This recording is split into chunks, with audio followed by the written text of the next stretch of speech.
yourself and have your say.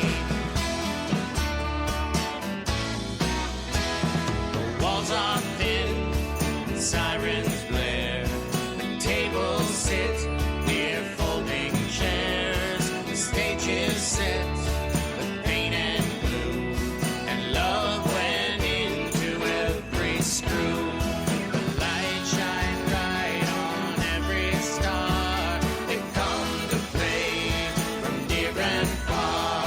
The light shine bright on every star, they come to play from near and far.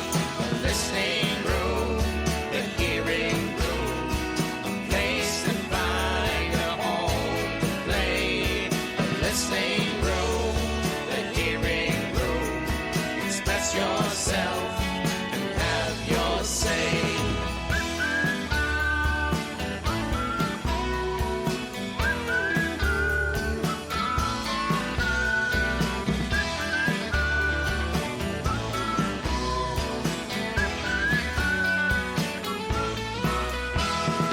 Hearing room, a listening room.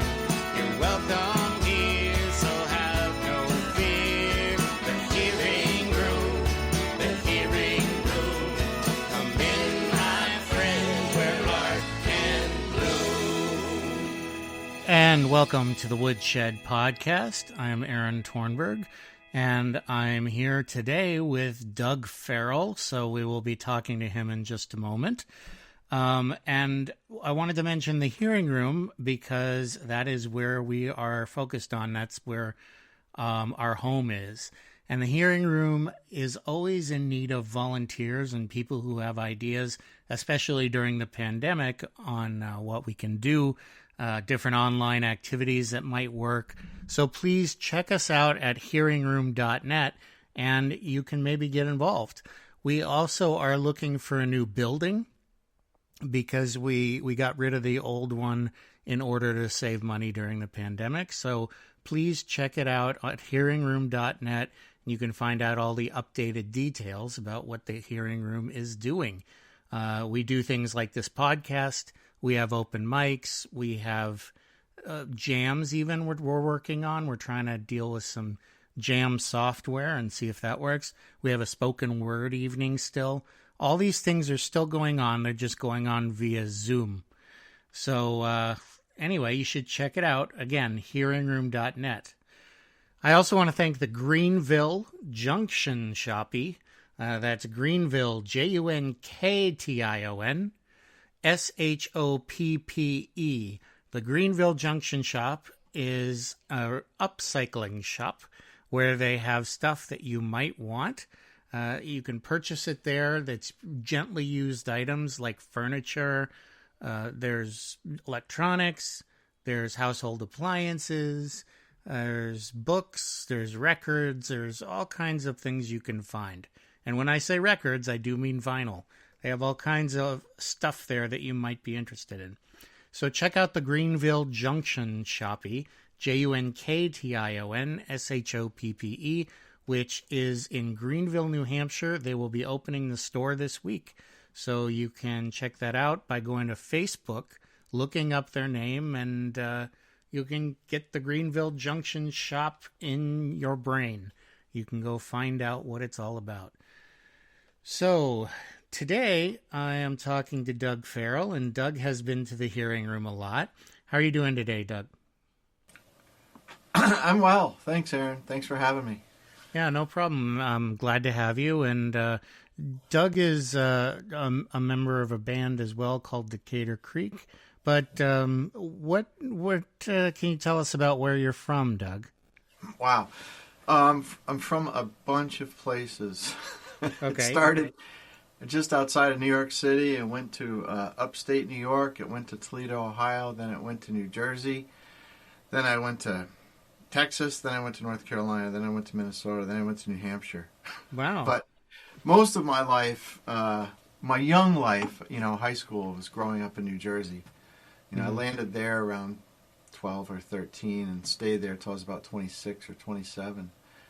And, just moved around a lot, trying to find myself, I think, and ended up in New Hampshire in '98. I went down to North Carolina for a while and lived down there, and then it was too hot, and I had some friends up here in New Hampshire that had always been, poking me, to move up to New Hampshire, and I always loved New England. I've since I was a little kid, we visited a couple times, and I'd camped up here, and I'd hiked some of the long trail and backpacked, and my brother went to college at Middlebury, and I visited him up there, and I just fell in love with New England and always wanted to move up here. And then finally, I just said, screw it, I'm going to go up there. I've been a carpenter since I've been a teenager, so I figure I can just go and work wherever.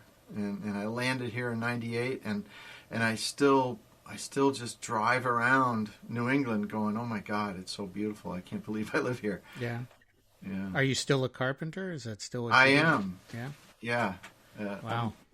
I'm a little more worn out than So than I was years ago, but what kind of work do you do? Do you make furniture, or do you make houses? I make cabinets and I make some furniture. I'm transitioning into that phase. I've had a cabinet shop for maybe 15, 16 years now. And about 5 years ago, I finally built a cabinet shop on my own property. And as I'm getting older, I started out, framing houses, and I've been doing a lot of remodeling, and I still do a lot of that, remodeling of old homes. I seem to get the really nasty old homes that are about to fall down, and I sort of feel that same way myself now. I've got a lot of broken bones and that have mended, and aches and pains. So I'm trying to transition to more gentler, kinder cabinet work. Well, that's pretty cool, though. I actually have never been particularly good at woodwork. I built a shelf when I was in eighth grade, I think, in wood shop. And that's about the extent of my carpentry experience. But I'm impressed when people can do that, can build something with their hands that really is useful. It's interesting because I've been doing it for so long. My oldest brother was 8 years older than me. And so in high school, I started working for him framing houses. And after I had been doing this for about 16 or 17 years, I thought, this is awful. This is no way to live. There's got to be something more exciting than this out there. And I had a friend who's started up this new company that had to do with tracing damaged grocery products, and getting them out of reclamation centers and into food banks and stuff. And he said, it's going to be great. Join us, And I flew around the country scanning whatever, Nestle's iced tea bags and getting them donated to food banks.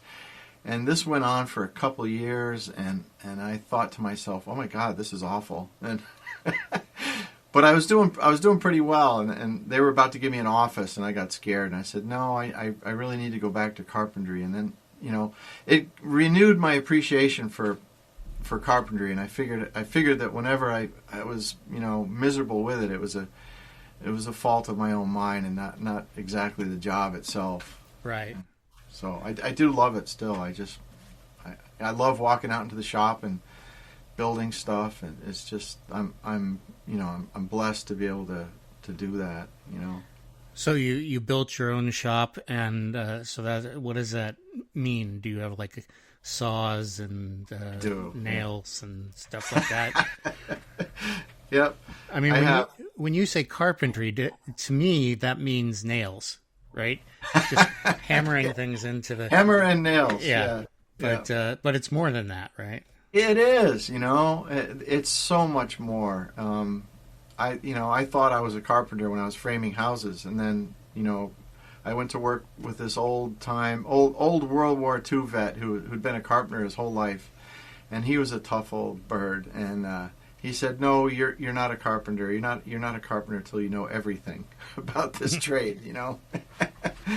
So I had to learn a lot, and and now I have learned a lot, but I still don't know everything, and I never will, because the trade changes with the times, and products change, tools change, methods change, and it's an ongoing thing. But I have really cool tools. I don't have the coolest tools I could have.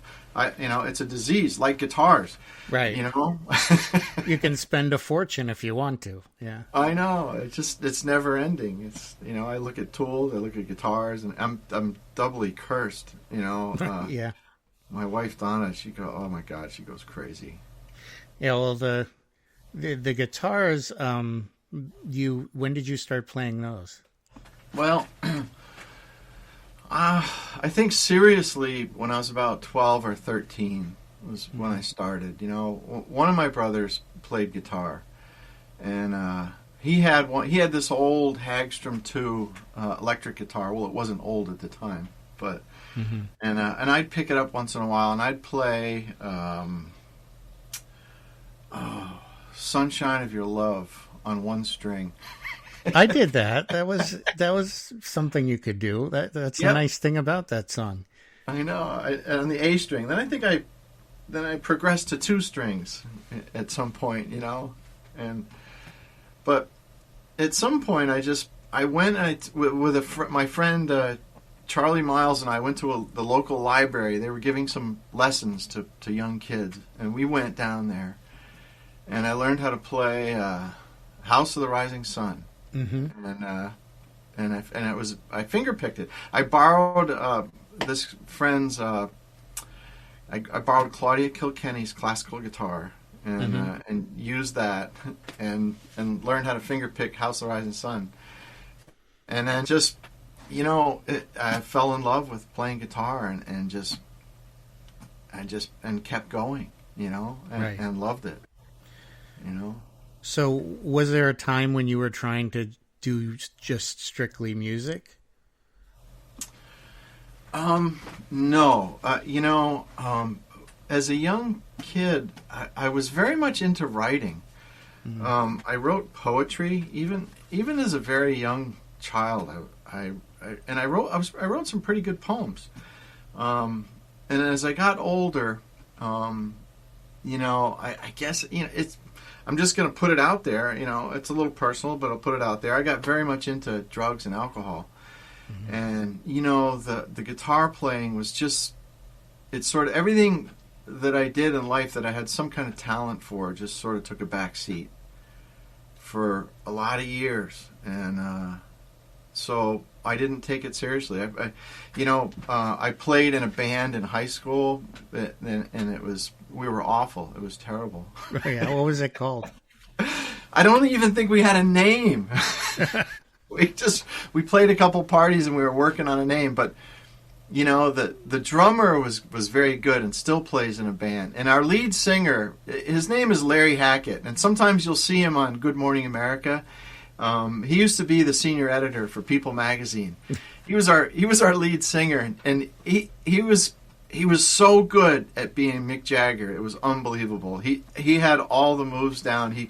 He was so comfortable with himself, and he did a super job. And I was an okay guitar player, and my friend Dave Suger was an okay guitar player. And then we had Tom Davison, who did not know how to play bass at all. We had to tune it for him and show him where to hold his finger for what song.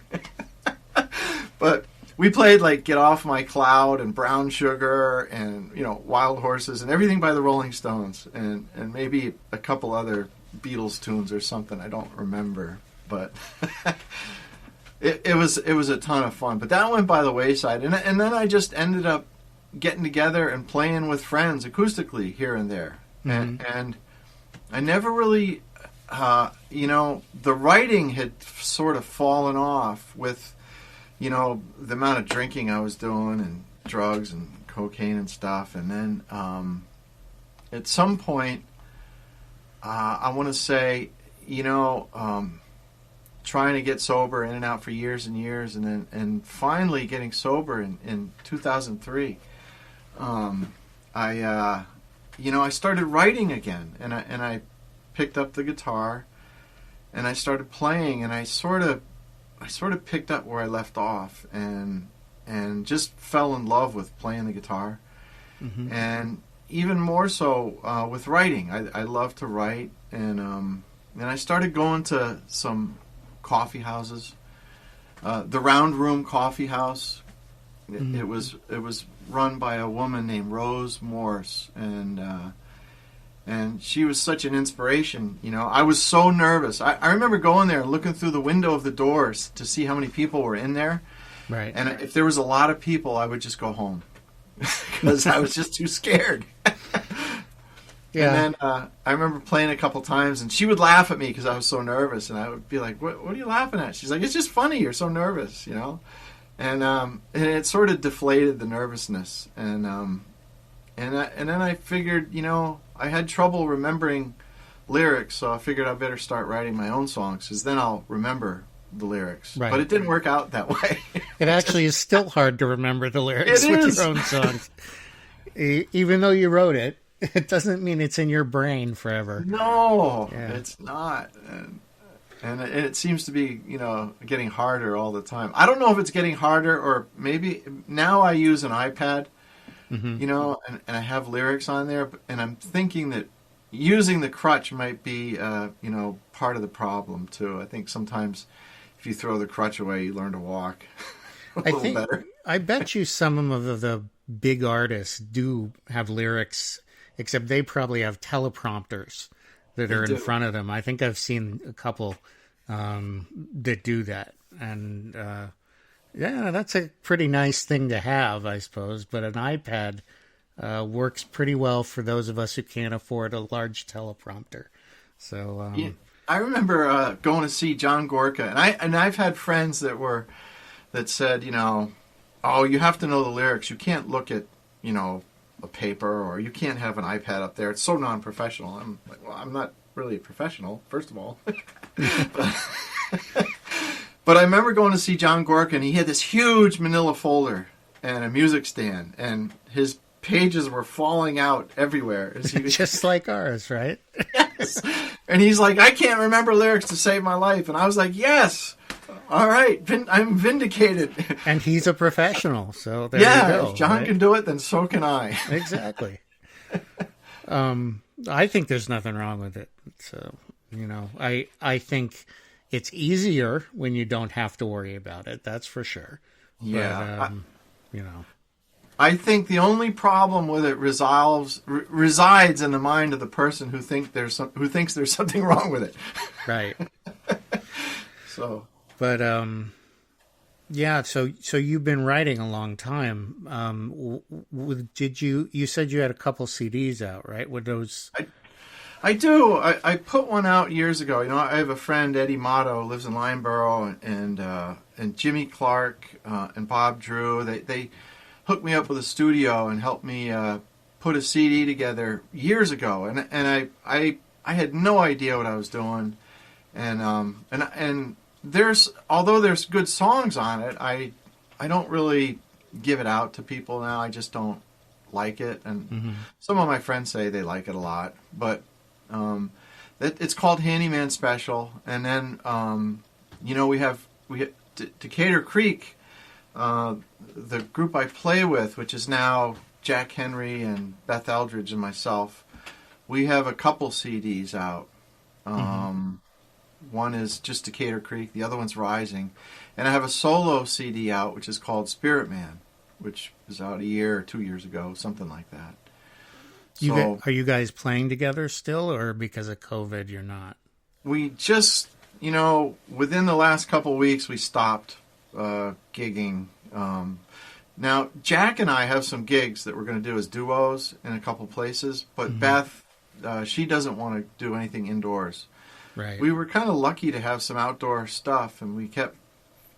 Although it was the slowest summer we'd had in a long time, we had booked a lot of gigs, but they just all went by the wayside with COVID. Right. Like everybody else. Well, but you still play together, like to practice and stuff like that. We do once a week. We get together and we play for a couple hours. All right. Yeah. Well, that's good. You can still do that. That's one of the problems with a band during COVID, right? It is. You got to be exposed to each other like you're in the same house. Yeah. But yeah, it's a little bit scary, but glad you can continue. Yeah, me too. Jack and I don't seem to worry about it too much. So we get together and we'll play. And, you know, I can't wait to see the end of this tunnel, the light at the end, and Right. when it's all done. Well, I mean, Like- just getting together for an open mic and being in the same room to play is awesome. Oh, you my know? God. So, It's such a huge part of the lives of, you know, you, me, all the people we know and we hang out with. And that was, one of the greatest things about, getting connected to, like, coffee houses. And it's sort of you become part of a community that supports each other musically, which is, like, one of the coolest things about playing music is just the people and listening to your friends and watching them play and grow musically and, are you doing the Zoom open mic still? I try to now and then. I've been so freaking busy with my work trying to get caught up. I've been trying to work in the shop at night. I'm so far behind that I find myself extremely tired at the end of the day, and in the morning I'll say, "Oh, there's a Zoom thing going on. I'm going to go tonight." And at night I'm like, "I am not going." Well, you're doing physical work all day long. I mean, that must am. be very tiring. It is. This year is the most challenging. I'm on a job now. We're restoring I guess it's a couple 100-year-old 3-story Victorian house in Peterborough.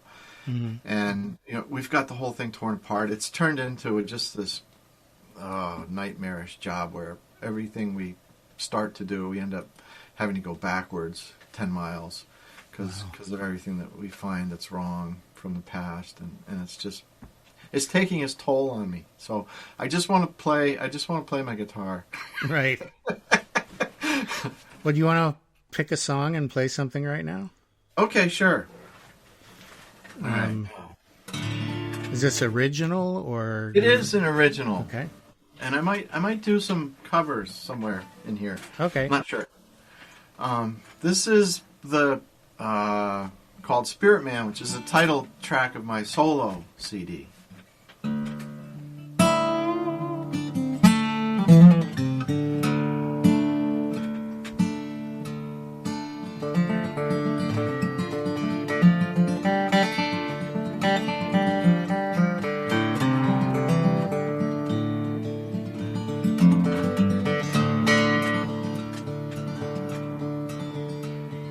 When I die, I go away.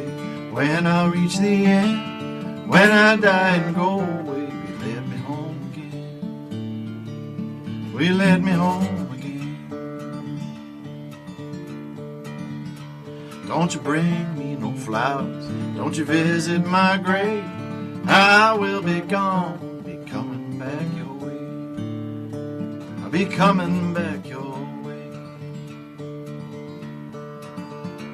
I'm gonna sway your curtain, I'm gonna rattle your chain. I'm gonna be all the ghosts that I can. I'm telling you right now, I'm gonna be your spirit man. I'm gonna be your spirit man.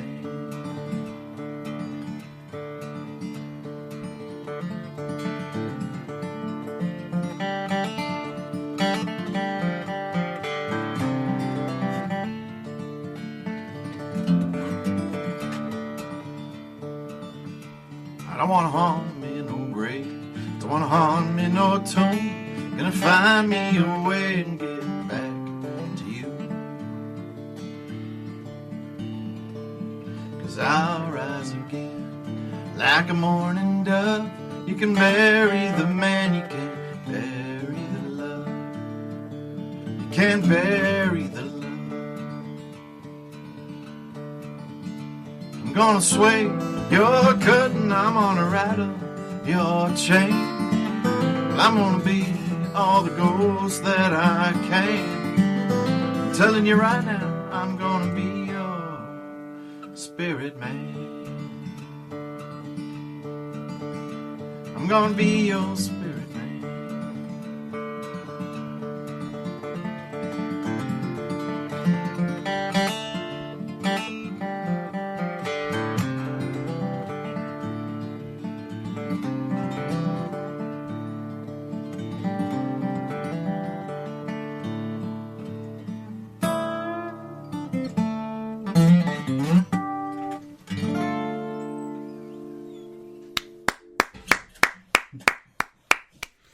I like that. So I can Thanks. definitely hear the bluegrass in there. Yeah. So when did you get into bluegrass? Well, I don't play a whole lot of it. I've been, learning how to flat pick, but I love bluegrass. I'm in the midst of writing a bluegrass tune right now, and I'm excited. I think it's going to be pretty good. I got into bluegrass. Oh man, I'll tell you when I got into bluegrass. When I moved to North Carolina, I was living in Greensboro, and I liked folk music. I loved James Taylor, Cat Stevens. I loved Allman Brothers, Outlaws, Little Feat, the Stones, the Beatles. My tastes are huge. Leo Kottke. But somehow in my life I had missed a lot of bluegrass. I had heard, a little bit of Old and in the Way, because I was a Grateful Dead fan. And, Jerry Garcia played banjo with Peter Rowan and Vassar Clements, David Grisman. Grisman, yeah. Yeah. Oh God. And so I loved that, but I had just missed it. And I heard that Peter Rowan was doing a live concert in the park in Greensboro. So I went down there, and there were 3 guys opening for Peter Rowan. They were doing instrumentals. It was Russ Barenberg, Jerry Douglas, and Edgar Meyer. And they had just put out a CD called Skip, Hop, and Wobble. And they were playing everything off of Skip, Hop, and Wobble. And I had a spiritual experience as a result of listening to those 3 guys. Yeah. I was like, oh my God. I went and found everything I could find by those guys, and fell in love with bluegrass. Never really started trying to play it till a couple of years ago, and I sit around with friends, and I can flat pick a little bit and kind of sound like I know what I'm doing sometimes, but I love the music, and as a band we do a couple of tunes that sound sort of bluegrassy. Beth plays fiddle. We do some fiddle tunes, but that's when I really fell in love with bluegrass, and I try to go to, I used to go to festivals the pre-COVID days, right?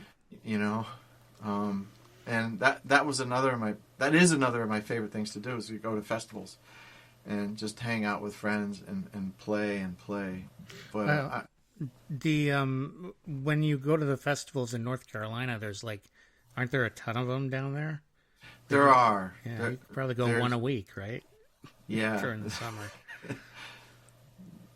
The Merle Fest. I can't even remember. Those were hazy days for me. I know I was there. Right. Well, I lived in Virginia for a while, southwestern Virginia, so it's right around there. Yeah. I went to Greensboro a bunch because I had a monthly job I did in Charlotte. It was actually a music gig. So. Oh, really? Yeah, so I would go to Charlotte once a month, and then sometimes I'd go back in a circuitous way just to see the rest of the state. So I went to Greensboro a few times. It's a pretty city. It is. It's funny as I look back on all my moving around the country. I think part of it was the fact that I was unsettled. As I said before, I was an alcoholic. I was drinking alcoholically, and I think I was looking for a geographic cure to myself in all those different places, and they all just did. None of them worked. Well, it's not really the place, right? No, that's what I mean. It's you. No matter right? where I went, there I was. Right. I was the common denominator. Right, and maybe you burnt too many bridges in a city is usually why you would leave. That's right. Why I left a couple things, but the thing is that it's about just enjoying where you are, and I think New Hampshire's a good place to do that. So. Oh, it is. And as I look back on my life, I'd love to go back to those places. I do have friends in all these places, and I know I'd have an entirely different experience were I to go back and live there. But I want to go back and visit, and I do every once in a while. Yeah, there's some great things in North Carolina, though. The barbecue, for one, is very interesting. It's different. And they had some really cool stuff in Charlotte, like museums, and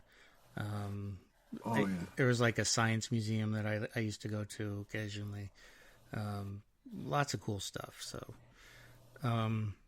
where else did you say you lived? You were mostly in New Jersey, then you went to Minnesota as well, and I lived in Minneapolis for a little while, and Texas for a very short while, and Ohio pre New Jersey. Ohio was pre New Jersey, but just back and forth a few different places. Minneapolis is a cool place. My ex-wife moved out to Minneapolis, and my daughter and her were out there, so I kept going back and forth out there a lot.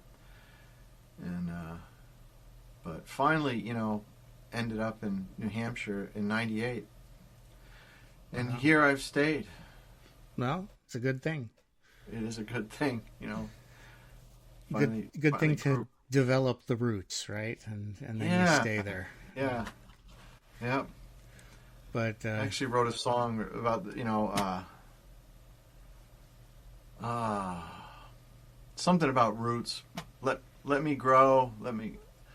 I guess don't cut me off before the flowers show. Something like that. Well, I would ask if you could play it, but it sounds like you don't have that on hand.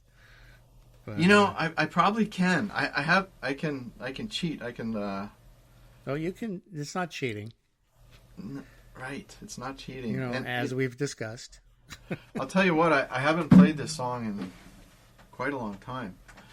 And hopefully there's a capo here somewhere. Oh, there probably is. Oh, I found one. All right. Yeah, so, this mentions that idea of growing roots. Or the idea that the grass is greener on the other side somehow. Okay. I call it beans. I'm not sure why I call it beans. Oh, because there's a line in there about pick them beans. All right. Well, there you go.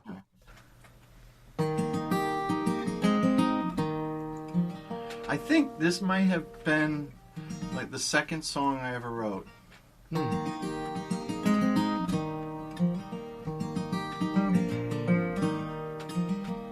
You and I in the same room, looking eye to eye. There's a river between us, deep and wide. Looking out that window, it's gonna make me grow wings and fly. And I ain't coming back to the 4th of July.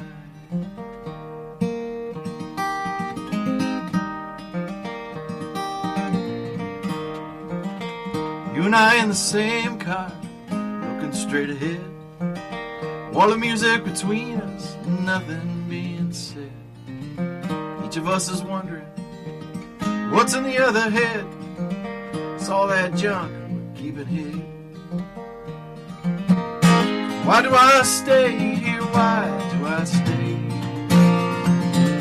Lord, give me a key, show me a way.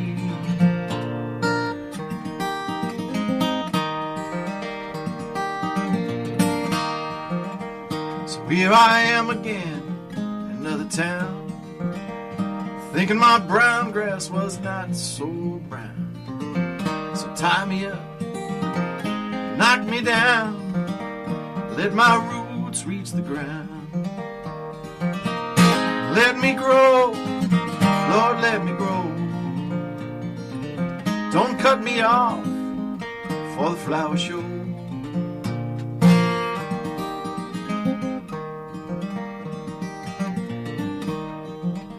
Wounds heal in time, leave no trace.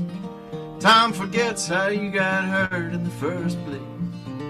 So unpack your bags, boy, quit your roam, find peace in your own home.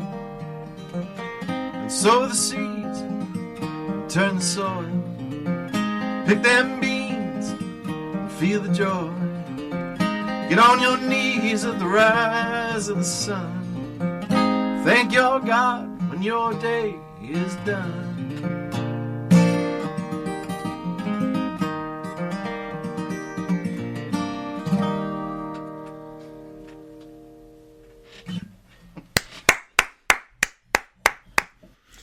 That was great. Thanks for asking me to play that. You know, I haven't played that in so long that it was fun. It's like getting reacquainted. Right. You gotta bring out the old stuff every once in a while. Sometimes I forget what I've written, and then something reminds me. It's great. Yeah. You've written a lot of songs too, huh? Yeah. I do. I do have some. Eventually, I'm gonna have a CD. I haven't really gotten there yet, but yeah, it's hard to record. It's nerve-wracking because you're on the spot, and if you screw up, you got to do it again and again and again, and it's frustrating. And then you might not like something, so it takes me a while. Me too. Yeah. Something happens as soon as you push that record button. Right. It's like, what happened? And all your mistakes are amplified. I know. Your mind goes, oh no, we're recording. Oh no. Yeah, but do you do your own recording, or do you have somebody do it?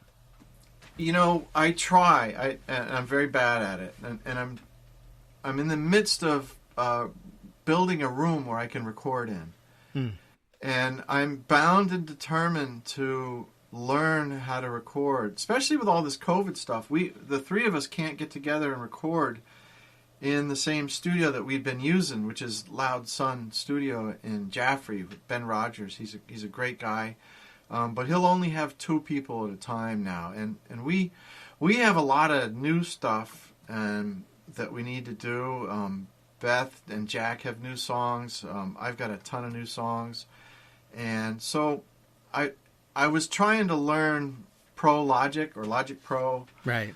You know, and it's just, I'm not that good with computers, so I'm going to switch over to PreSonus, like Studio One, and try that.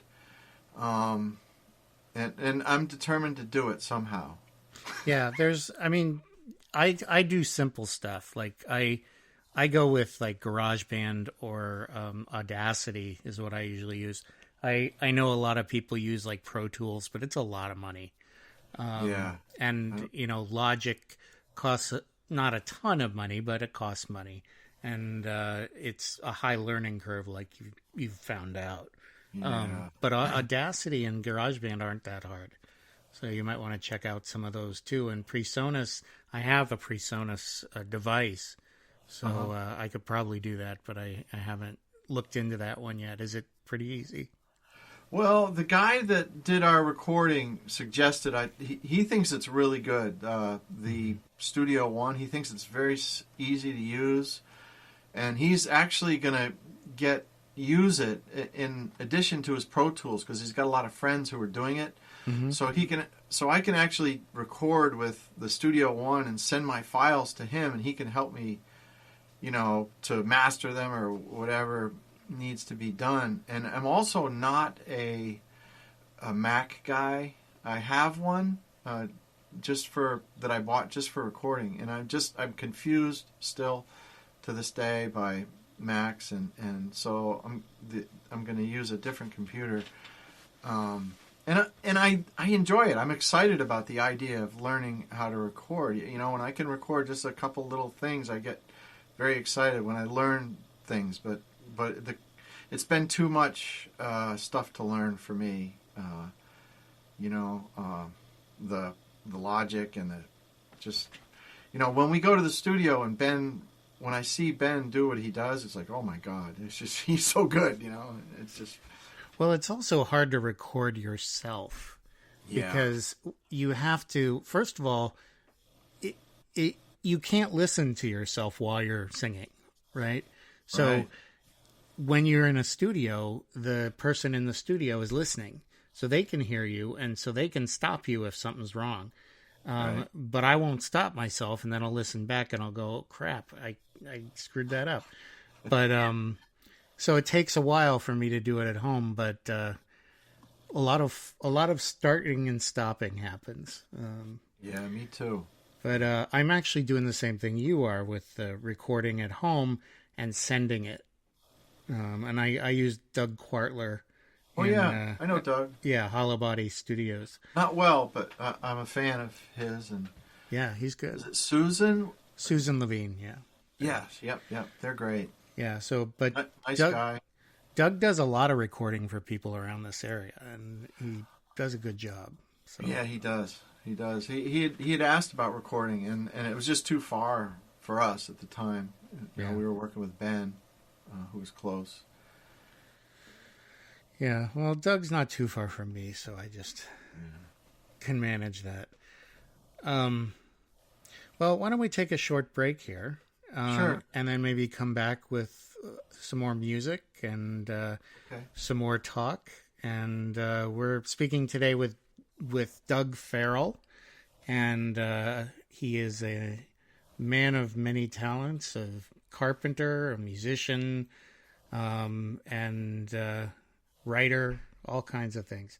So we'll talk with Doug in just a few minutes, but I wanted to mention again that the Hearing Room is a great place for you to go hang out, even if you're hanging out online. We have open mics that are available on Zoom for free.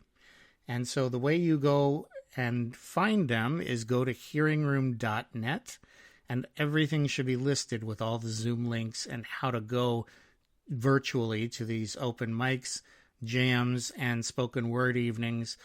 And we also have a radio show we're doing. It's in a script from the 1940s radio show, The Haunting Hour, we just did, and we're doing other ones. So it's the old radio dramas. That's what we're working on. So we're redoing them, but we do them in Zoom and record them. It's lots of fun. And if you want to get involved with that, check out the Hearing Room at hearingroom.net. You can get involved. You can also just listen. And there's all kinds of other things that we will be doing once we actually have our new building in place and can open up again after this very frustrating and long pandemic. So I also want to thank the Greenville Junction Shoppy. Again, that's Greenville, Greenville, Junction, that's Junktion, and yes, that's purposely misspelled. And then Shoppe, Shoppe, the Old English spelling of shop. So we have Doug Farrell with us today, and so Doug, why don't you start with doing another song? Okay. A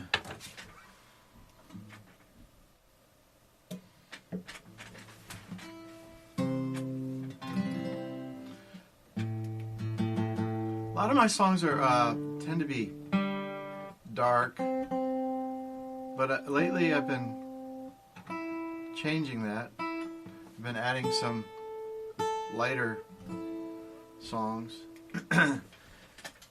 Well, you know, that's once always my good. brother said to me, "Are you ever going to write a happy song?" Well, you're a folk musician, so the answer is probably not. Probably not, right?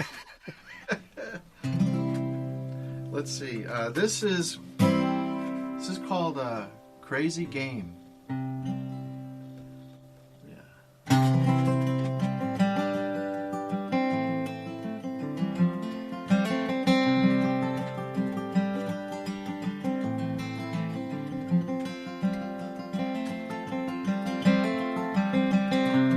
I believe everything everybody tells me. Wanna buy everything they try and sell me. Never can say no, and I don't know why. Gotta get over being such a nice guy. And learn how to play this crazy game. Learn how to play this crazy game. It's not like like there's a halo hanging over my head. No great plans would change over what I said. Got nothing profound to say, and I will not preach. The lessons of steel and wood are all I can teach. About life in this crazy game. About life in this crazy game. If I kept just a little bit of all the good I gave away, I'd be a fat and happy man on a cold and rainy day.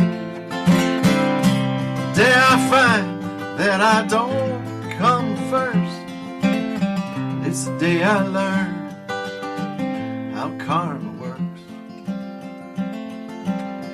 How karma works in this crazy game. How karma works in this crazy game.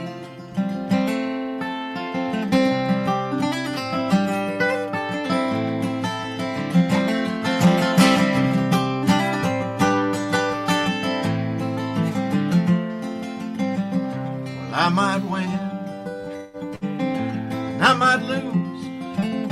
I'll suffer my lot, or I will pick and choose. Every way I turn, every bridge I burn, every rule I break, every friend I make, every dime I spend, every damn fence I make counts in the end of this crazy game. Well, it counts in the end of this crazy game.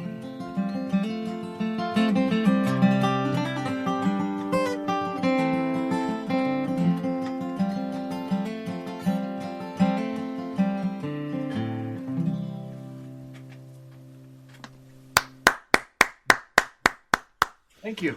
All right, very nice. And so when you made your CDs, do you just sell them at shows, or did you try to push them online at all, or do? I think I am the world's worst salesperson and promoter. Yeah. You know, basically just I try to sell them at shows, and I didn't get I didn't make a whole lot this time around for my solo CDs,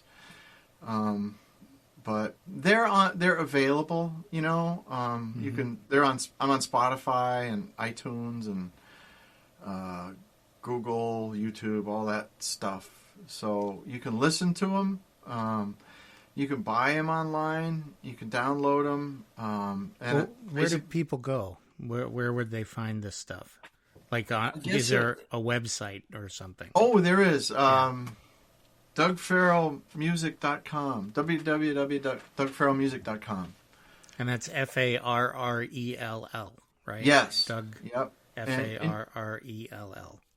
Yeah, you could go to iTunes and, you know, Spirit Man. You can buy it there. Google Play, Amazon. I put it into a thing called DistroKid.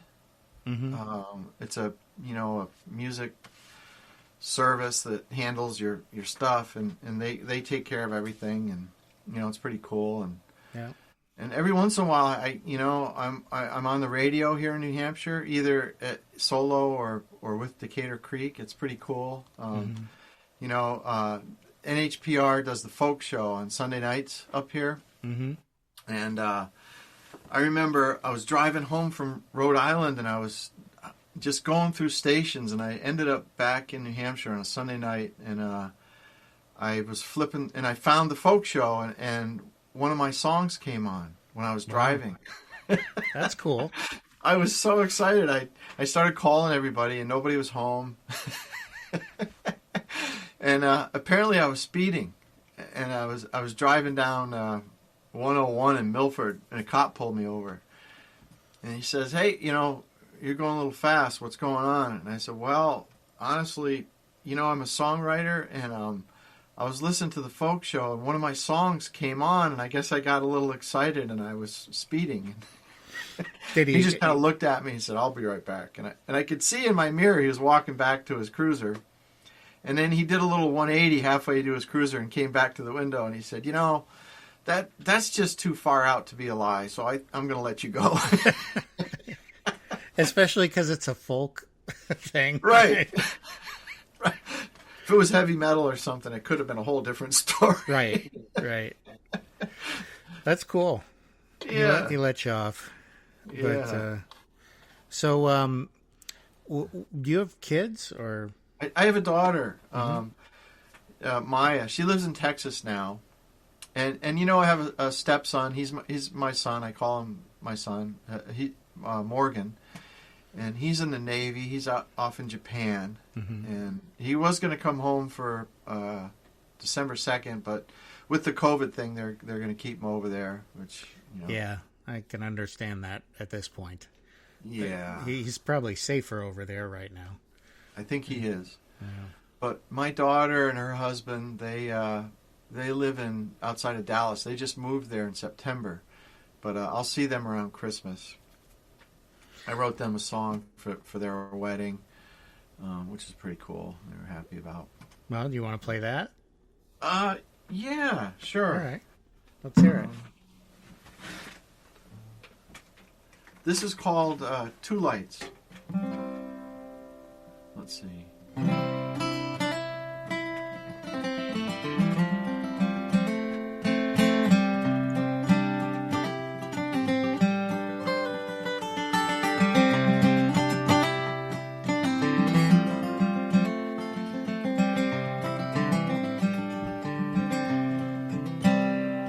There's a lifetime, it's coming, it's a long ways away. We'll be old, sitting by a fire, and always remember this day.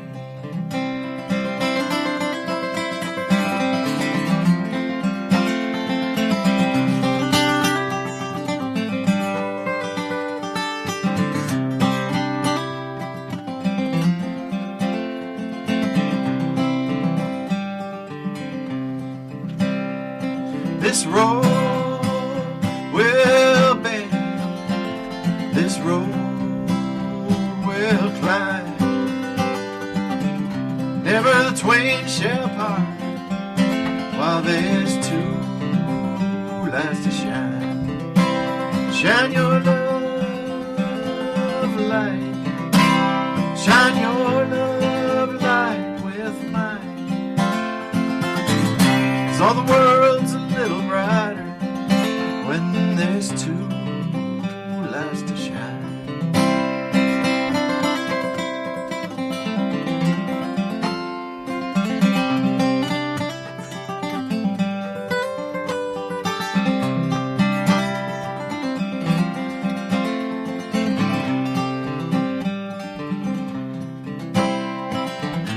As we get on and we get older, let us not stray.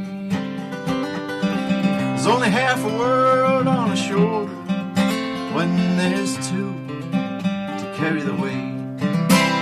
Shine your love light, shine your love light with mine. 'Cause all the world's a little brighter when there's two lights to shine. I'll shine a little light on your darkness. You can surely shine some on mine.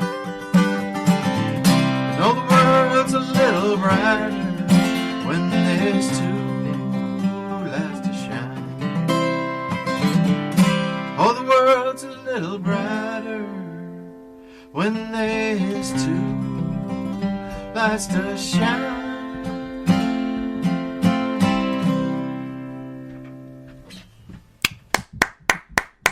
Thank you. I like that. That was Thanks. a nice one. Good wedding song. It is a good wedding song. Yeah. Yeah. more upbeat than. Did they most of mine. appreciate it, or? Yeah, the true story is it wasn't ready for their wedding. It was it was like a last minute thing, and I played it for a friend right before the wedding. I said, "Do you think it's ready?" And he was honest. He said, "Yeah, no, not yet." So you worked on it a little more? I worked on it a little more, and it's their wedding song that they didn't get at their wedding. It's kind of like the presents they get, and they open later. Yeah, you got a year, right? So Right. Yeah. But it's on our CD, our latest CD, so that's kind of cool. Right. Yeah. And that's the Decatur Creek one, you mean? It's It's on Decatur Creek Rising. Yeah. Okay. And we have a lot of songs in there by Steve Dion, who he got some Lyme disease and left the band about a year ago. He just wasn't feeling well, and he hasn't been back yet. And we wish him well. We hope he's going to be all right. But we've been sort of marching on, the three of us, and carrying on, and we have a lot of fun. The fun thing is, we're getting better all the time, which is really cool, and we're just having fun with it. Well, that's what you do it for, right? Is to have fun, and it's the best way, anyway. Our favorite gigs are the farmers markets. Those are fun. Yeah. They're, oh my God, they're so much fun. We play for 3-4 hours. We make no money. We get some vegetables and some stuff, and a little bit. It depends on where you are. Sometimes you get some good money, but well, I was joking one time that I think we played for like 4 hours and we split the money and we got $8 each, and I made the comment that this is why we do this. Right. It's for the money. It's for this $8, But the truth is, we love the farmers markets. They're just they're relaxed and you just have fun, and they're a great time. Yeah. So what's the most annoying song you've gotten asked to play at the farmers markets? Because I when I've done them, I always get asked to play something I don't want to play or don't know. You ever get asked that? We don't get that a lot because I guess we do a lot of originals. Mm-hmm. I guess we have been asked to do Freebird, and I don't know what. I don't know if that person was drunk or what it was. That's sort of a cliche to ask for that, but it is. But we've been asked to do some things that we didn't know that we did anyway, and it turned out okay. Like once we did oh God, what's that Rolling Stones song? I met her today at the reception. Yeah, with Sympathy for the Devil. No, it's different. Uh-huh. Glass of wine in a hand. You can't always get what you want. Oh, you can't. Yeah, right. I'm confusing the two. You're right. Right. Yeah, you're right. Of course, it's kind of easy to do that one. Yeah. But there hasn't been. We used to do that wagon wheel. Oh yeah. We think we stopped doing it because there was a moratorium on that song, I think, came out. Yeah, that became the new Stairway to Heaven, It did, Yeah, stop playing. I wasn't paying attention, but suddenly I looked around and thought, uh-oh. It's a fun song to do, particularly with a band. That's the thing. It's. I know, it is so much fun. But yeah, I suppose irritating. It's overdone. Yeah, it can get irritating depending on how many people play it. Exactly. Do you have a favorite that you guys do? Oh my God! Now there's a fiddle tune that we do, and I play mandolin. I've been learning mandolin for the last 3 or 4 years, and it's called Ellswick's Farewell. And that is my favorite song to play right now. It's just really driving, sort of because Beth plays fiddle and I'll play mandolin, and we'll do the same melody at the same time. Is this an instrumental or? It is an instrumental. Oh, okay. Yeah, and it's a ton of fun. And we've been doing some swing tunes and some, Bob Wills stuff we're working on. Oh yeah. Goodbye Party, and we're doing Blues for Dixie, and some other really cool stuff that's got some cool chords we're throwing in there, and switching it up. So that I am the luckiest person in this trio right now because I know the least. So I get to learn way more than those guys are learning. Yeah, that's a positive and a negative, I think. Yeah, it is. Because you have to learn it. I do. It's stressful, Yeah. I'm not very musically well versed. I can play if I don't think. I just play by ear, and I do the lead stuff. And Jack is, he's music school all the way. He's such a good guitar player. He can put his capo wherever and not even think and play whatever you're playing, because Wow. he's just tuned in that way. And, Beth plays fiddle and guitar and piano, which we don't have. And Jack plays dobro. Jack plays dobro, guitar, and bass. Mm-hmm. And so we have a lot going on, and it's a ton of fun, and we're supportive of each other. And what we're trying to do now is we have so many friends in the area, so many, as so many good songwriters writing their own stuff, that we're working on learning songs from our friends. Right.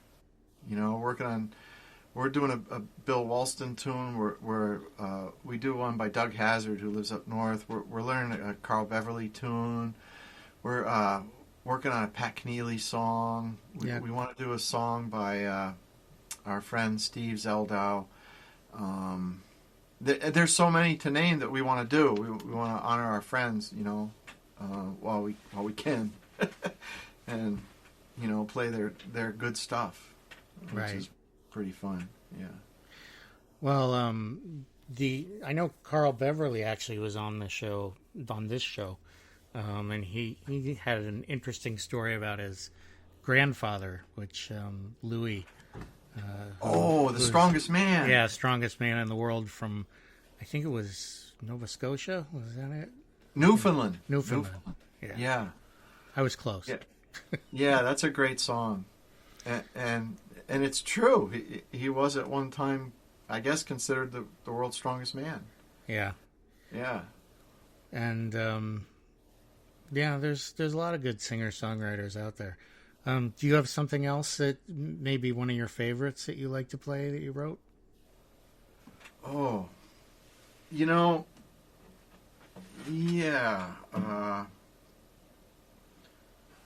Let me think for a minute.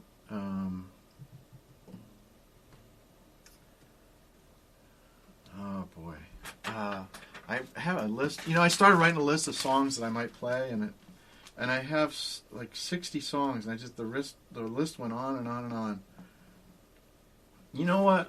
I'm gonna play this song called Jersey Crows. Mm-hmm. I was gonna play the rock song, but play both. Okay. We got time. You know what? I'll start with a rock song. I changed the key of this, so hopefully I won't screw it up. But if I do, that's all right. Let me see. Am I going to play this with pick?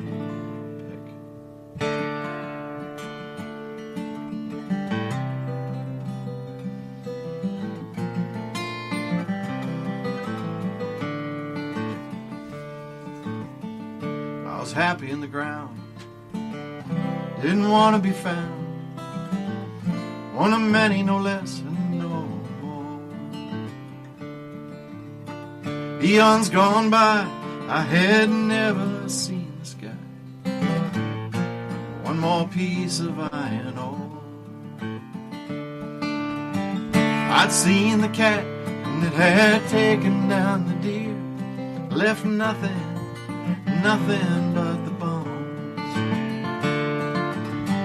Never had I seen likes of these men who prey on stones. Let me I am torn and fractured, they gonna make out of me? I'm gone in a rapture, fine sort I hope to be. Big shovels came and they scooped us by the ton. My life as a rock was over when I felt the sun. Shaken and rattled, I was loaded on a train, and my life as a rock was over when I felt the rain. Let me shine, let me glisten, make me part of your plan. I'm begging you now, please listen. Put me in the hands of a good man.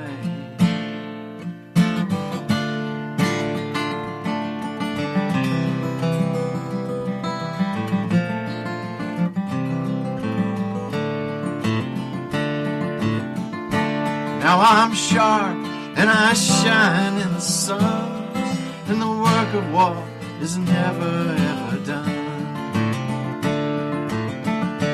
Give me a day, get those battle plans laid, and cast me into the fray. I felt no anger and I felt no love, but everything changed when I felt the blood. Let me shine, let me glisten, make me part of your plan. I'm begging you now, please listen. Put me in the hands of a good man. Ashes to ashes, dust to dust, flesh to dirt and steel to rust. The battle's done and nobody won. I lay cold and broken on the ground, just a sort of in the dirt, no better and no worse. I pray never to be found. Will not shine nor glisten, I'll be the sword without a mission. Just let the wind and the rain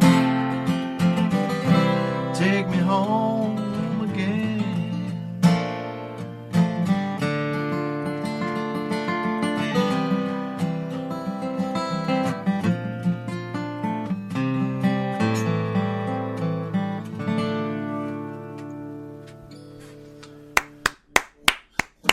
Thanks.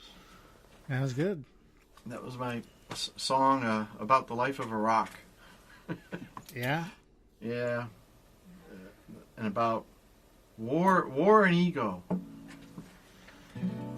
Yeah, well, rocks have feelings too, I guess. Yeah. Right, you want to do So the should other? I roll right into the other one? Do the other one.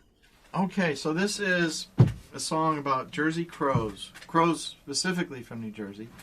Okay. I notice when, I go down there a lot. I was down there last week. When you drive down there, and if you look at the crows, you'll notice that they are much closer to your car than they are in New Hampshire. They don't move as quickly as...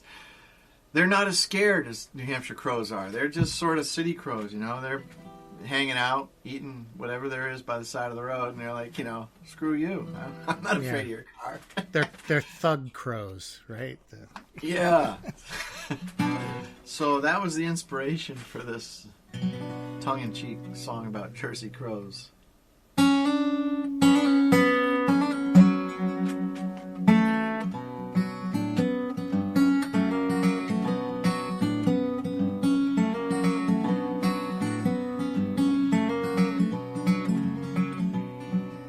You see him on the guardrail, you see him on the shore.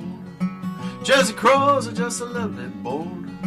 Jersey crows, they don't seem to scare. You know, they look right through me with that long black stare.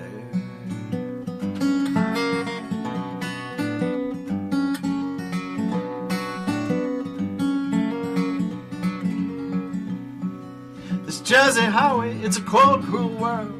4 and 20 blackbirds and 1 flat squirrel. Picking ain't always good round here. Dead squirrel, dead cat, dead dog, dead deer. Fat crows and skinny crows, ugly crows and pretty crows. Lord knows all these crows had Johnny Cash clothes.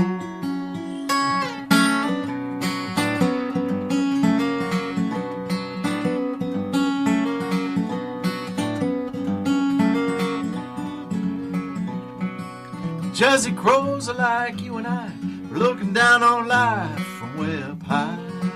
Full belly, we're always willing to let other folks do all the killing. There ain't no charity here, there sure ain't no mercy. Your best damn scarecrow can't keep a job here in Jersey. Jersey crows, they rule the road. Jersey crows, they rule the sky. You won't find them in a cage, you can't bake them in a pie. And they don't care about your big fat car. They're gonna stay just right where they are, cause they're the kings of the highway. They don't fly, we're gonna take to the skies when they finish their fries. And they won't come flying around your door. You can quote that raven just once more. Just once more.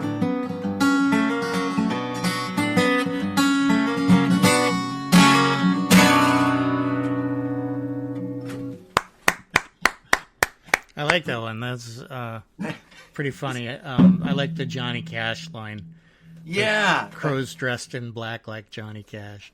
I think that's where it started. That line, I was looking at the crows, and then I thought of crows. I was, what rhyme? Clothes.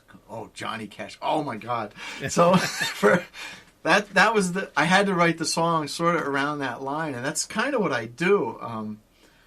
I get these lines and I put them in my phone, you know, and then when they fill up this file, so I print them out and then I stick them on the wall. And I've got like, let's see, 1, 2, 3, 4, 5, 6, 18, 19. I got 19 pages of stuff stapled to my wall over there that are just not lines, notes. A lot of them are related. They're future songs. That's great. That's one way to do it. Do you write it in a notebook and then put it up, or do no? you... I put them in my phone. Like I have a file in my phone. Oh, you should just type it right into the phone. I can type it or I can dictate it. You know. Oh yeah. With the little microphone thingy, right? And then when it gets so full, I just print it out and I tack it to the wall, and then I erase it out of my phone, and I keep going And you know, unconsciously, I try to relate, you know, things to each other. And I don't think, you know, it's not, I'm not so sure it's a great way to write. I think, you know, I'm a big fan of Cozy Sheridan. You know, I went to one of her songwriting courses, and you know, she's a friend, her and Charlie, and I'm gonna get some direction from her about being more disciplined, I think, in my writing. You know, so it's not a very. I don't think I'd recommend it for a great way to write songs. Well, the thing is that it's nice that you think to put it in your phone, or to, you know, write it down. If you were doing that, that's a way to do it. Is, you know, you get the idea. You don't want to forget it, so you have something to record it. And the phone is a great tool for that now with the microphone. I used to do it with paper, and you know, it's crazy stuff. If I were to read it to you, you would think I was insane. But I used to scribble it on whatever piece of paper I could find, and I was not organized. I didn't keep a regular notebook, and people would find all these pieces of paper all over the place and think, oh my God, Doug's not well. Yeah, I think there's a lot of poets, musicians, writers who do the same thing, though. Because sometimes you don't only have a napkin, right? Because Yeah, you don't have anything exactly. else to write on. So, And you you do can't what let those things go. You can't let them get away. right, because if they do, they're not coming back, probably. No, they don't. I used to like getting the little moleskin books, the hardcover Oh, yeah. notebooks, and you get them at like Barnes and Noble or one of those places. They're kind of fancy notebooks for Yeah. what it is, but anyway, But you tend to not lose them because they're kind of fancy. yeah, they there's a lot of techniques for songwriting. Once you have the idea, how do you put it together? What do you usually do? Well, I have, when I play guitar, I just sit around and I don't know what I'm playing. My mind wanders and I let my fingers do whatever they want to do. Mm-hmm. And invariably I'll come up with a tune, and then, I'll record it, like on my phone or something. Mm-hmm. And then I look over and I see what sort of theme I have going that might match that composition. Mm-hmm. And then I just start. I have to sit myself down and just force myself to write and put it together. And they usually fall together. And there was one song I wrote. I woke up at 1 a.m. It was in my head. And in 25, 30 minutes, it was done. And it's a pretty good song. Some of my songs take years. They're just bits and pieces for years. And then, okay, that would go there. Or they're rewritten. They're not good enough to play till I've rewritten them 3 or 4 times, Right. What do you do when you're doing carpentry during the day? Do you ever just get a song in your head and you have to stop and write it down? Yes. Yeah. Because I would think that it's like driving, right? You have to focus on what you're doing, but it's sort of automatic, right? So if you're doing carpentry, I would imagine some of it would be sort of just easy to do. So you would start wandering with different ideas, right? I do. And I used to say, that thing to myself, like, oh my God, that's such a great line. I'll never forget that. I'll write that down later. Mm-hmm. And half an hour later, I'm like, what was that? I cannot remember. So now I pretty much stop everything and I have to put it down or it's going to go away. Yeah, or you get a wood burning kit and you just Yeah. burn it into the wood. Right. Thank God I'm not a mason, Right. The old days, I'd have my hammer and chisel out. Hey, it worked for Moses, right? Exactly. Yeah. Things are easy for us now. Well, relatively, yes. Yeah. Or harder, depending Yeah. on how you look at it. Right. More complexity, but Yeah. many ways easier. Yeah. So let's hear another song. What else you want to do? Oh, okay. Let me think.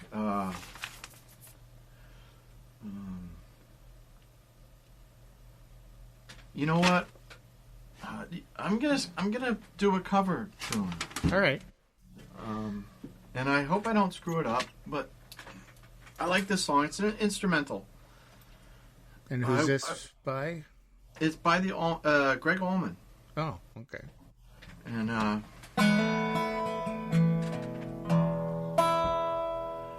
I once went to play this at Bob Pope used to do a coffee house in Nashua. It was Studio 99. Mm-hmm. And one night I was going to play this song there, and Scott Matsumoto was there, and Okay. he played this song before me. I hate when that happens. You laugh about it every time we see each other. Right. So hopefully I won't screw this up.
Sort of.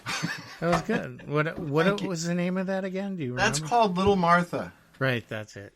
Yeah. That's one of my favorite songs. Melissa, that is another one that I like. Though I don't remember. Is that what it's called, Melissa? Yeah, you're thinking of. Yeah,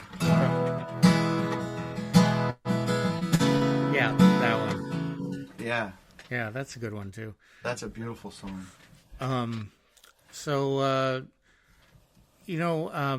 I tend to ask toward the end here what advice you would give to other singer-songwriters, musicians on how to get going, how to do more, whatever you'd like. There was a guy, and I can only speak to my own experience, that sometimes I think my biggest battle sometimes is just in my own head. And it's my ego that tells me that, I'm not good enough, or I can't play there, or looking out into the audience, I can see by the way that guy's looking at me, he doesn't like what I'm playing. Mm-hmm. And that's all the realm of the ego, the stories that our head will tell us. And I remember there's a guy named Vince Dejan Perret. He used to play with Sting, and he lived up around Concord for a while, and he did a workshop. He came to Carl's. We had a little retreat at Carl's, and he came and talked to us, and he said that everybody plays their own music.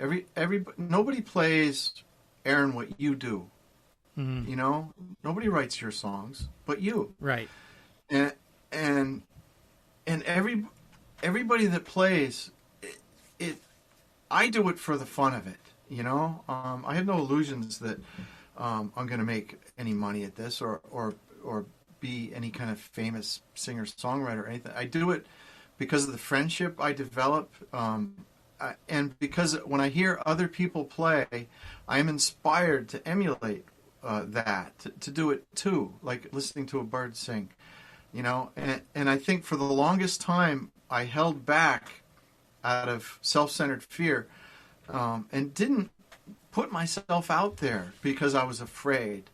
And if I could say anything to anybody, that all those fears are not real, that it's an illusion, it's a story of the ego, of the mind, that will stop you. And life is short, and it doesn't matter. I ran a coffee house for 11 years in at the Round Room Coffee House after Rose Morse passed away, and a couple of people ran it. Then I took over with some other people, and there were people that came in there that you would say were, some would say, oh, they were just terrible, know. But when they came, I was very excited to see them. I was like, oh, they're here, and they were wonderful people, and I loved hearing them, because you could see that they had more and more fun as time went on, and that's what this is about. It's not about how good we are. It's about how much fun we have doing it. So, and you will, I don't think you'll ever regret doing it sooner. You may regret getting into this or putting yourself out there if you do it later. Jack Carlton, I play with him. He's a phenomenal musician, but he put himself away for the longest time and did not play music. And, Jack's in his 70s now, and he just started playing with us like 7-8 years ago, and he'd been playing alone at home for most of his life since high school, and he's like, oh my God, what is wrong with me? So don't do that. Don't be Jack. Yeah. So you like playing with a band, though? I love it. Yeah. It's my favorite thing to do. I like doing the solo things, but playing with the band, I'm getting better. I'm learning so much more. I'm becoming a better musician. My timing's better. I'm learning how to create space with those people, and I just enjoy the hell out of it. And there's so much I want to learn that it's unlimited. I really want to learn a lot of bluegrass and more fiddle tunes and mandolin, and hope maybe pick up a banjo one day. But, for now, it's enough that I'm trying to learn mandolin and get better at guitar. Yeah. So what do you find is the most challenging about trying to work with other musicians in a band? For me, it's learning, the new chord structures, the new timings, especially with like Jack and Beth. They'll say, okay, this is how we're going to play this song, and it'll be in D or something, and it'll have some weird chords in there. And Jack will say he's like, yeah, so my voice is off today. We're going to do this in F. Yeah. And I've got to somehow figure this out, and I don't always do it, but I'm challenging myself now. So it's a little stressful, I have to say, learning these, the changes and the chord structures, because we're constantly writing new stuff. And the thing that's, we have so many songs. We could play for 5 or 6 hours, and it doesn't, I just want to stop for a minute to learn the songs that we have. Mm-hmm. But we keep going, and we keep adding all these songs, and it gets frustrating to me. Well, but I give you credit for doing it every week. It's a lot of work. Yeah, it is. It's the highlight of the week, though. That's great. Yeah. And why don't you do one more song for us before we go? We're just at the end here. Okay. Oh boy.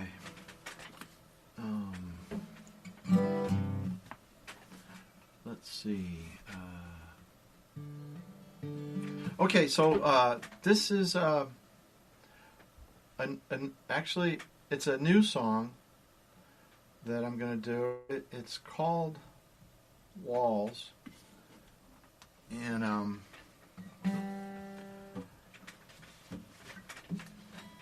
it was inspired by just sort of driving across the country.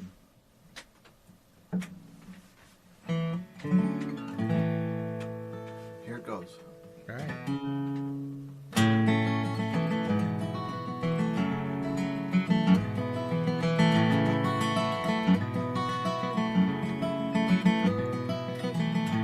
Driving around in the back of my head, dusty old roads and rusty railroad beds, run-down buildings pass me by, towns that look like one big sigh.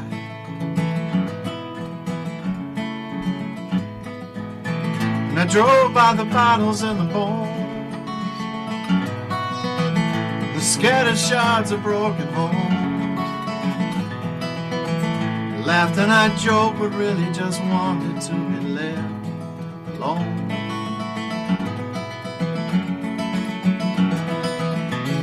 If these walls could hear, if these walls could see, if these walls could talk, tales they tell about me. And I'm washed up on the shores of a dark sea, crossed an ocean hoping for a vacancy, looking for a niche in a little home, cracking a door where once I used to live alone.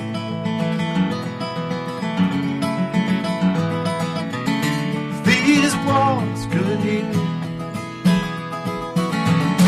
these walls could see, these walls could talk, the tales they tell about me.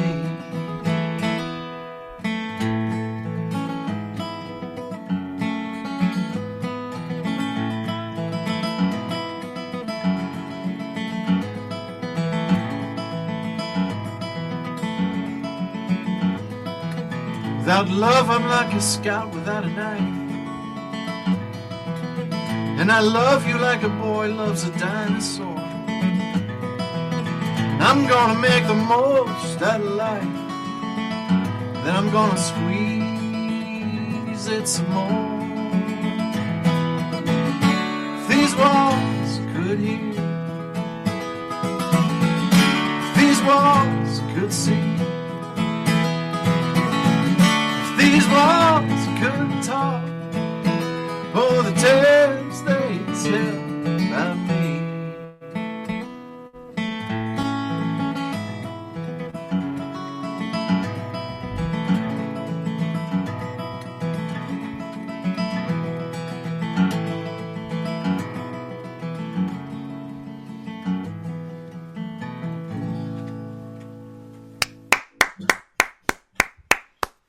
Thank you.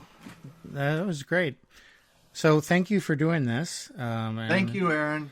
was a Thanks lot for of all fun. you do for all the musicians around here and the hearing room. And I'm grateful to be able to help support that. I hope we find a place. Oh, we will. We will. Yep. Good. We're just in a holding pattern right now, but we'll land. Yes, we will. So that was great. We've been talking today with Doug Farrell, and it's DougFarrellmusic.com is his website. Doug, DougFarrell music.com. So you can check out his stuff there. And in terms of announcing future concert dates, I don't know. Sometime. Yeah. But Yep. maybe check Not the yet. farmers markets in the summer. But Yeah. Yep. It'll be a while. yeah, unfortunately. Yeah. But anyway, thanks, Doug. And I wanted to mention again that the Hearing Room, you can go and find out more about it at hearingroom.net. And hearingroom.net also has information about the open mics that we're doing in the future plans of the Hearing Room, where we're going to be located, any other news items, and you can sign up right on that page for our newsletter. So check that out, and also check out the Greenville Junction Shop, or Shoppy. It's Greenville, Greenville, Junction, Junktion, Shoppy, Shoppe. The Greenville Junction Shop is an upcycling shop, and you can find out more at Facebook. And they are also located in downtown Greenville, New Hampshire. So check them out. And that's it for this episode. And everybody have a great week.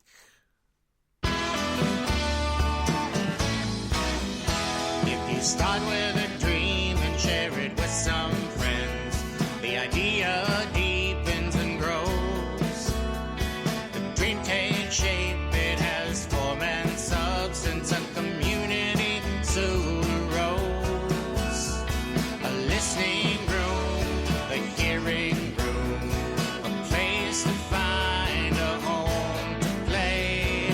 A listening room, the hearing room, express yourself.